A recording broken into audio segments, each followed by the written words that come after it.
विष्णुं शशिवर्णं चतुर्भुजं प्रसन्नवदनं ध्यायेत् सर्वविघ्नोपशान्तये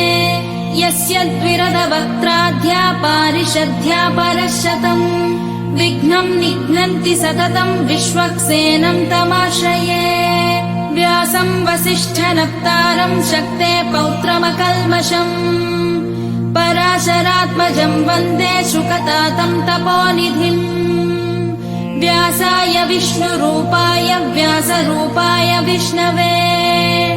नमो वै ब्रह्मनिधये वासिष्ठाय नमो नमः अविकाराय शुद्धाय नित्याय परमात्मने सदैकरूपरूपाय विष्णवे सर्वजिष्णवे यस्य स्मरणमात्रेण जन्म संसारबन्धनात् विमुच्यते नमस्तस्मै विष्णवे प्रभविष्णवे ॐ नमो विष्णवे प्रभविष्णवे अस्य श्री विष्णोर्दिव्यसहस्रनामस्तोत्रमहामन्त्रस्य श्रीवेदव्यासो भगवान् ऋषिः अनुष्टुप्-छन्दः श्रीमहाविष्णुः परमात्मा श्रीमन्नारायणो देवता अमृतांशुद्भवो भानुरिति बीजम् देवकीनन्दनः स्रष्टेति शक्तिः उद्भवः क्षोभणो देव इति परमो मन्त्रः शङ्खभृन्नन्दकी चक्रीति कीलकम् शार्ङ्गधन्वा गदाधर इत्यस्त्रम् रथाङ्गपाणिरक्षोभ्य इति नेत्रम् त्रिसामा सामगः सामेति कवचम् आनन्दम् परब्रह्मेति योनिः ऋतुः सुदर्शनः काल इति दिग्बन्धः श्रीविश्वरूप इति ध्यानम् श्रीमहाविष्णुप्रीत्यर्थे सहस्रनाम जपे विनियोगः ध्यानम् क्षीरोदन्वत्प्रदेशे शुचिमणिविलसत्सैकते मौक्तिकानाम् मालाक्लुप्तासनस्थस्फटिकमणिनिभैर्मौक्तिकैर्मण्डिताङ्गः शुभ्रैरभ्रैरदभ्रैरुपरि विरचितैर्मुक्तपीयूषवर्षैः आनन्देनः पुनीयादरिनलिनगदा शङ्खपाणिर्मुकुन्दः भोः पादौ यस्य नाभिर्वियतसुरनिलश्चन्द्रसूर्यौ च नेत्रे कर्णावाशाः शिरोद्यौर्मुखमविदहनो यस्य वास्तेयमब्धिः अन्तस्थं यस्य विश्वम् सुरनरखगो भोगि गन्धर्वदैत्यैः चित्रम् रम्यते तन्त्रिभुवनवपुषम् विष्णुमीशम् नमामि शान्ताकारम् भुजगशेनम् पद्मनाभम् सुरेशम् विश्वाधारम् गगनसदृशम् मेघवर्णम् शुभाङ्गम् लक्ष्मीकान्तम् कमलनयनम् योगिहृद्ध्यानगम्यम् वन्दे विष्णुम् भवभयहरम् सर्वलोकैकनाथम् मेघश्यामम् पीतकौशेयवासम् श्रीवत्साङ्गम् कौस्तुभोद्भासिताङ्गम् पुण्योपेतम् पुण्डरीकायताक्षम् विष्णुम् वन्दे सर्वलोकैकनाथम् नमः समस्तभूतानामादिभूताय भूभृते अनेकरूपरूपाय विष्णवे प्रभविष्णवे सशङ्खचक्रम् सकिरीटकुण्डलम् सपीतवस्त्रम् सरसीरुहेक्षणम् सहारवक्षस्थलशोभिकौस्तुभम् नमामि विष्णुम् शिरसा चतुर्भुजम् छायायाम् पारिजातस्य हेमसिंहासनोपरि आसीनमम्बुदश्याममायताक्षमलङ्कृतम् चन्द्राननम् चतुर्बाहुम् श्रीवत्साङ्कितवक्षसम् रुक्मिणी सत्यभामाभ्याम् सहितम् कृष्णमाश्रये विश्वम् विष्णुर्वषट्कारो भूतभव्यभवत्प्रभुः भूतकृद्भूतभृद्भावो भूतात्मा भूतभावनः भूतात्मा परमात्मा च मुक्तानाम् परमा गतिः अव्ययः पुरुषः साक्षी क्षेत्रज्ञोऽक्षर एव च योगो योगविदान्नेता प्रधानपुरुषेश्वरः नारसिंहवपुः श्रीमान् केशवः पुरुषोत्तमः सर्वः शर्वः शिवस्थाणुर्भूतादिर्निधिरव्ययः सम्भवो भावनो भर्ता प्रभवः प्रभुरीश्वरः स्वयम्भूः शम्भुरादित्यः पुष्कराक्षो महास्वनः अनादिनिधनो धाता विधाता धातुरुत्तमः अप्रमेयो हृषीकेशः पद्मनाभो वरप्रभुः विश्वकर्मा मनुस्त्वष्टा स्थविष्ठस्थविरो ध्रुवः अग्राह्यः शाश्वतः कृष्णो लोहिताक्षः प्रदर्दनः प्रभोदस्त्रिकगुब्धामपवित्रम् मङ्गलम् परम् ईशानः प्राणदः प्राणो ज्येष्ठः श्रेष्ठः प्रजापतिः हिरण्यगर्भो भूगर्भो माधवो मधुसूदनः ईश्वरो विक्रमी धन्वी मेधावी विक्रमः क्रमः अनुत्तमो दुराधर्षः कृतज्ञः कृतिरात्मवान् सुरेशः शरणम् शर्म विश्वरेताः प्रजाभवः अहः संवत्सरो व्यालः प्रत्ययः सर्वदर्शनः अजः सर्वेश्वरः सिद्धः सिद्धिः सर्वादिरच्युतः वृषाकपिरमेयात्मा सर्वयोगविनिःसृतः वसुर्वसुमनाः सत्यः समात्मा संवितः समः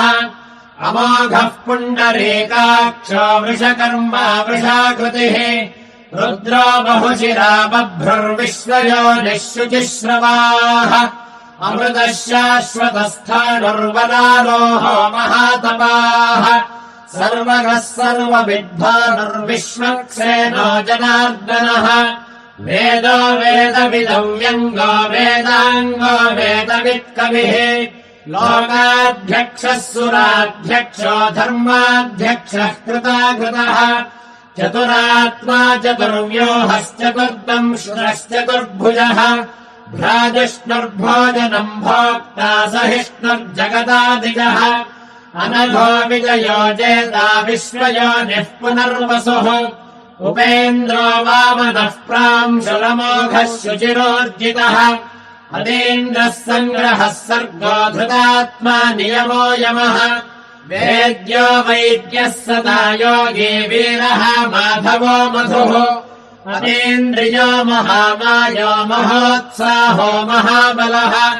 महाबुद्धिर्महावीर्यो महाशक्तिर्महाद्युतिः अनिर्देश्य वपुः श्रीमानमेयात्मा महाद्युधृक् महेश्वासो महीभर्ता श्रीनिवासः सदाङ्गतिः अनिरुद्धः सुरानन्दो गोविन्दो गोविदाम्पतिः मरीचिर्दमनोऽहंसः सुपर्णो भुजगोत्तमः हिरण्यनाभः सुतपाः पद्मनाभः प्रजापतिः अमृत्यः सर्वदृक्सिंहः सन्धाता सन्धिमान् स्थिरः अजो दुर्मर्षणः शास्ता विश्वतात्मा सुरारिः गुरुर्गुरुतमो धाम सत्यः सत्यपराक्रमः निमिषो निमिषस्रग्वे वाचस्पतिरुदारधीः अग्रणीर्ग्रामणी श्रीमान् न्यायो नेता समीरणः सहस्रमूर्धा विश्वात्मा सहस्राक्षः सहस्रपात् आवर्तनो निवृत्तात्मा संवृतः सम्प्रमर्दनः अहः संवर्तको वह्निरनिलो धरणीधरः सुप्रसादः प्रसन्नात्मा विश्वदृग्विश्वभुग्विभुः सत्कर्ता सत्कृतः साधुर्जन्मर्नारायणो नरः असङ्ख्येयो प्रमेयात्मा विशिष्टः शिष्टकृच्छुचिः सिद्धार्थः सिद्धसङ्कल्पः सिद्धिदः सिद्धिसाधनः वृषाही वृषभो विष्णुर्वृषपर्वा वृषोदरः वर्धनो वर्धमानश्च विविक्तः श्रुतिसागरः सुभुजो दुर्धरो वाग्मी महेन्द्रो वसुतो वसुः नैकरूपो बृहद्रो पश्यपिविष्टः प्रकाशनः ओजस्तेजोद्युतिधरः प्रकाशात्मा प्रतापनः रुद्धः स्पष्टाक्षरो मन्त्रश्चन्द्रांशुर्भास्करद्युतिः अमृतांशोद्भवो भानुष्यशबिन्दुः सुरेश्वरः औषधम् जगतस्येतुः सत्यधर्मपराक्रमः भूतभव्यभवन्नाथः पवनः पावनो नरः कामः कामकृत्कान्द्रः कामः कामप्रदः प्रभुः युगादिकृद्युगावर्तो नैकमायो महाशनः अदृश्यो व्यक्तरूपश्च सहस्रजिदनन्तजित् इष्टाविशिष्टः शिष्टेष्टः शिखण्डेन हुषा वृषः क्रोधः क्रोधकृत्कर्ता विश्वबाहुर्महीधरः अच्युतः प्रथितः प्राणः प्राणदो वासवानुजः अपान्निधिरधिष्ठानमप्रमत्तः प्रतिष्ठितः स्कन्दस्कन्दधरो धुर्यो वरदो वायुवाहनः वासुदेवो बृहद्भानुराजिदेवः पुरन्दरः अशोकस्तारणस्तारः शूरः शौरिर्जनेश्वरः अनुकूलस्य तावत्तः पद्मी पद्मनिभेक्षणः पद्मनाभोरविन्दाक्षः पद्मगर्भः शरीरभृत्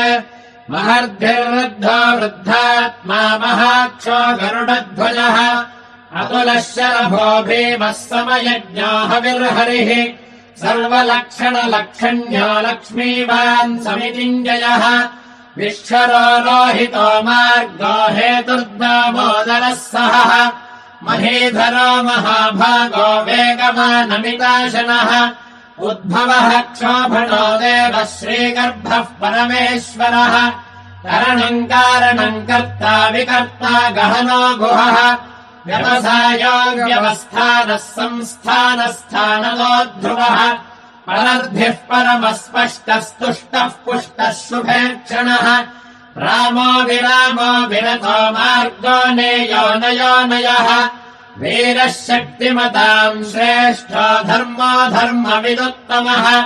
वैकुण्ठः पुरुषः प्राणः प्राणदः प्रणवः पृथुः हिरण्यगर्भः शत्रुघ्नो व्याप्तो वायुरथोक्षजः ऋतुः सुदर्शनः कालः परमेष्ठी परिग्रहः उग्रः संवत्सरो दक्षो विश्रामो विश्वदक्षिणः विस्तारस्थावरस्थाणुः प्रमाणम् बीजमव्ययम् अर्थोऽनर्थो महाकोशो महाभोगो महाधनः अनिर्विण्णस्थविष्टो भोर्धर्मयोपो महामखः नक्षत्रनेमिर्नक्षत्री क्षमः क्षामः समीहनः यज्ञयुज्यो महेज्यश्च क्रतुः सत्रम् सताम् गतिः सर्वदर्शी विमुक्तात्मा सर्वज्ञो ज्ञानमुत्तमम् सुव्रतः सुमुखः सूक्ष्मः सुघोषः सुखदः सुहृत् मनोहरोजितक्रोधो वीरबाहुर्विदारणः स्वापनः स्ववशो व्यापी नैकात्मा नैककर्मकृत् वत्सलो वत्सलो वत्सी रत्नगर्भो धनेश्वरः धर्मगुब्धर्मकृद्धर्मी सदसत्करमक्षरम् अभिज्ञाता सहस्रांशुर्विधाता कृतलक्षणः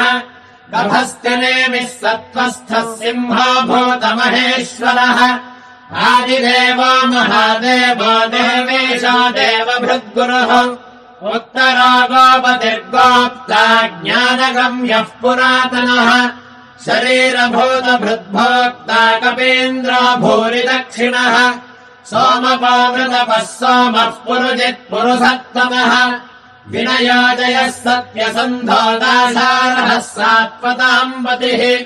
जीवो विनयिता साक्षी मुकुन्दोमितविक्रमः अम्भोनिधिरनन्तात्मा महोदधिशयान्तकः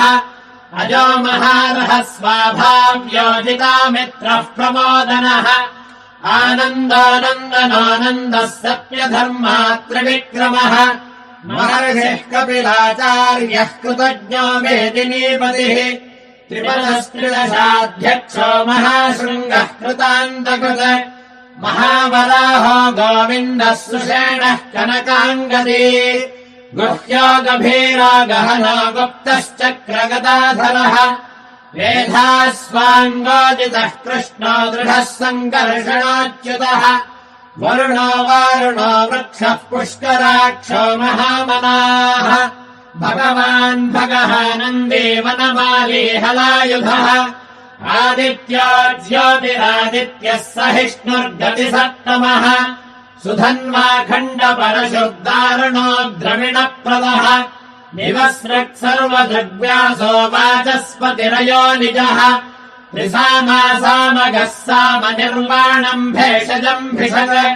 सन्न्यासकृच्छमः शान्तो निष्ठा शान्तिः परायणम् शुभाङ्गः शान्तिरः स्रष्टा कुमुदः कुवलेशयः लोहितो गोपतिर्गोप्ता वृषभाक्षो वृषप्रियः अनिवर्त्ये निवृत्तात्मा संक्षेप्ता क्षेमकृच्छिवः श्रीवत्सवक्षः श्रीवासः श्रीपतिः श्रीमताम्बरः श्रीधः श्रीशः श्रीनिवासः श्रीनिधिः श्रीविभावनः श्रीधरः श्रीकरः श्रेयः श्रीमान् लोकत्रयाश्रयः स्वक्षः स्वङ्गः शतानन्दो नन्दिर्ज्योतिर्गणेश्वरः विदितात्मा विधेयात्मा सत्येत्तिश्छिन्न संशयः उदीर्णः सर्वतश्चक्षुरनीशः शाश्वतस्थिरः भूषयो भूषणो भूतिर्विशोकः शोकनाशनः अर्तिस्मानत्युतः कुम्भो विशुद्धात्मा विशोधनः अनिरुद्धः प्रतिरथः प्रद्युम्नो मितविक्रमः कालनेमिनिहावीरः शौरिः शूरजनेश्वरः त्रिलोकात्मा त्रिलोकेशः केशवः केशिहा हरिः कामदेवः कामपालः कामीकान्तः कृतागमः अनिर्देश्यमपरविष्णुर्वेदानन्तो धनञ्जयः ब्रह्मण्यो ब्रह्मकृद्ब्रह्मा ब्रह्म ब्रह्म विवर्धनः ब्रह्मविद्ब्राह्मणो ब्रह्मे ब्रह्मज्ञो ब्राह्मणप्रियः महाक्रमो महाकर्मा महातेजा महोरगः महाक्रतुर्महायज्वा महायज्ञो महाहविः स्तव्यस्तवप्रियस्तोत्रम् स्तुतिस्तोतारणप्रियः पूर्णः पूरयिता पुण्यः पुण्यकीर्तिरनामयः मनोजवस्तीर्थकरो वसुरेता वसुप्रदः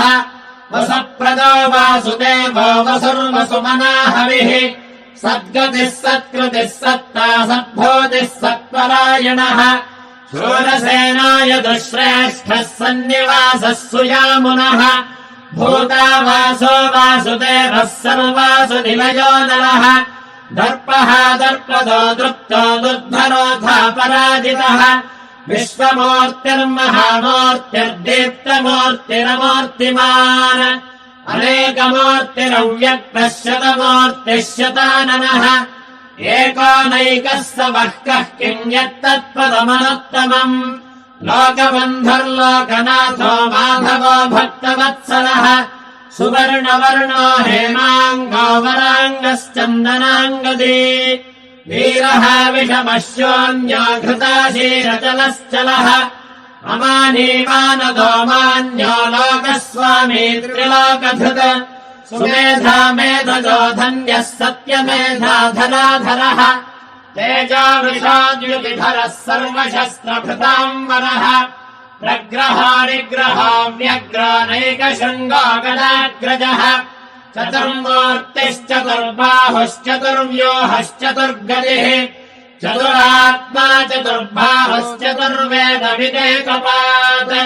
समावर्त्तो निवृत्तात्मा दुर्जयो दुरतिक्रमः दुर्लभो दुर्गमो दुर्गो दुरावासो दुरारिः शुभाङ्गो लोकसारङ्गः सुतन्तुस्तन्तुवर्धनः इन्द्रकर्मा महाकर्मा कृतकर्मा कृतागमः उद्भवः सुन्दरः सुन्दो रत्ननाभः सुलोचनः अर्को वाजसनः शृङ्गे जयन्तः सर्वविजये सुवर्णबिन्दुरक्षाभ्यः सर्ववागीश्वरेश्वरः महाहृदो महागर्तो महाभूतो महानिधिः कुमुदः कुन्दरः कुन्दः पर्जन्यः पावनोऽनिलः अमृतांशोऽमृतवपुः सर्वज्ञः सर्वतोमुखः सुलभः सुव्रतः सिद्धः शत्रुजिच्छत्रुतापनः न्यग्रोधोदुम्बरोऽश्वत्थश्चाणोरान्ध्रनिषूदनः सहस्रार्चिः सप्तजिह्वः सप्तैधाः सप्तवाहनः अमूर्तिरनघोचिन्त्यो भयकृद्भयनाशनः अणर्बृहत्कृशस्थोलो गुणभन्निर्गुणो महान् अधृतस्वधृतस्वास्यः प्राग्वंशो वंशवर्धनः भारभृत्कथितो योगी योगेशः सर्वकामदः आश्रमश्रवणः क्षामः सुपर्णो वायुवाहनः धनुर्धरो धनुर्वेदो दण्डो दमयिता दमः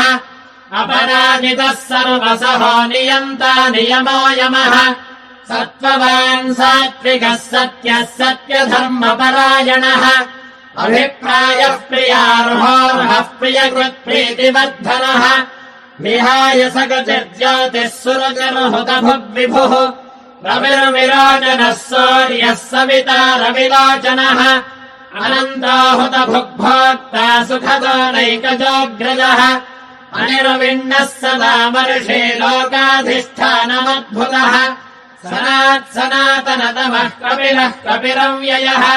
स्वस्तिदः स्वस्तिकृः स्वस्ति स्वस्ति भुक् स्वस्ति दक्षिणः परोग्रः कुण्डली चक्रे विक्रम्योर्जितशासनः शब्दादिगः शब्दसः शिशिरः शर्वरीकरः अक्रूरः प्रेषतो दक्षो दक्षिणः क्षमिणाम् वरः विद्वत्तमा वेदभयः पुण्यश्रवणकीर्तनः उत्तारणो दुष्कृतिः पुण्यो दुःस्वप्ननाशनः वीरः रक्षणः सन्तो जीवनः पर्यवस्थितः अनन्तरोपानन्तः श्रीर्जिगमन्युर्भयापहः चतुरश्लोकभीरात्मा विदशो व्यादिशो दिशः अनादिर्भूर्भुवो लक्ष्मीः सुवीरो रुचिराङ्गदः जनना जनजन्मादिर्भीमो भीमपराक्रमः आधारनिलयो धाता पुष्पहासः प्रजागरः ऊर्ध्वगः सत्पथाचारः प्राणदः प्रणवः प्रणः प्रमाणम् प्राणनिलयः प्राणभृत् प्राणजीवनः त्वत्त्वम् तत्त्वविदेकात्मा जन्म मृत्युजरातिकः भूर्भुवः स्वस्तरस्तारः सविता प्रपितामहः यज्ञो यज्ञपतिर्यज्वा यज्ञाङ्गो यज्ञवाहनः यज्ञभृत्यज्ञकृत्यज्ञे यज्ञभुग्यज्ञसाधनः यज्ञान्तकृत्यज्ञगुह्यमन्नमन्नादरेव च आत्मयोनिः स्वयम् जातो वैखानः सामगायनः देवकीनन्दनः स्रष्टा क्षितीशः पापनाशनः शङ्खभृन्नन्दके चक्रे शार्ङ्गधन्वागदाधरः रथाङ्गपाणिरक्षाभ्यः सर्वप्रहरणायुधः सर्वप्रहरणायुधोऽन्नमयिते वनमाले गते शार्ङ्गे शङ्खे चक्रे च नन्दके श्रीमान् नारायणो विष्णुर्वासुदेवोऽभिरक्षतु